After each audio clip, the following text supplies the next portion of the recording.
ഇന്നത്തെ മത്സരം 10ാം സ്ഥാനക്കാരും 9ാം സ്ഥാനക്കാരും LSGയും KKR തോൽക്കാൻ വേണ്ടി രണ്ട് ടീമും മത്സരിച്ചു എന്ന് തന്നെ പറയാം.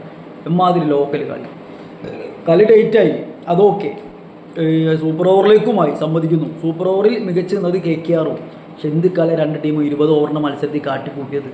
ടെസ്റ്റ് വന്ന് കളിച്ചിരിക്കുന്നത് എമ്മാതിരി ലോക്കൽ ബാറ്റിംഗാണ് KKR കാഴ്ചവെച്ചത്. എന്തിനോ വേണ്ടി കളിക്കുക KKRനൊന്നും ഒരു താല്പര്യമില്ലാത്ത മാതിരി കളിക്കാൻ.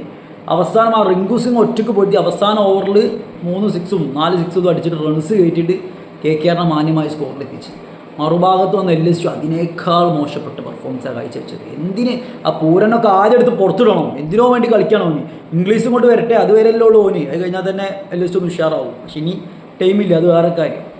പിന്നെ സൂപ്പർ ഓവർ പിന്നെ നാലേ ഞെട്ടിച്ചാൽ ഒരു 10-13 റൺ ഉണ്ടെങ്കിൽ LSGയിൽ മോസിൻഖാനോ ഷാമി എന്തെങ്കിലും കാട്ടി ഇതൊരെണ്ണം വെച്ചൊന്നും പിടിച്ചിരിക്കാൻ കഴിയില്ല. അത് നരേൻ്റെ മിടുക്കനാണ്. സൂപ്പർ ഓവറിൽ KKR സൂപ്പറായി. മത്സരം അത്രയും രണ്ട് ടീമും അടിവാരത്ത് നിൽക്കാൻ മാത്രം യോഗ്യതയുള്ള ടീം. അതാണ് പറയാനുള്ളത്.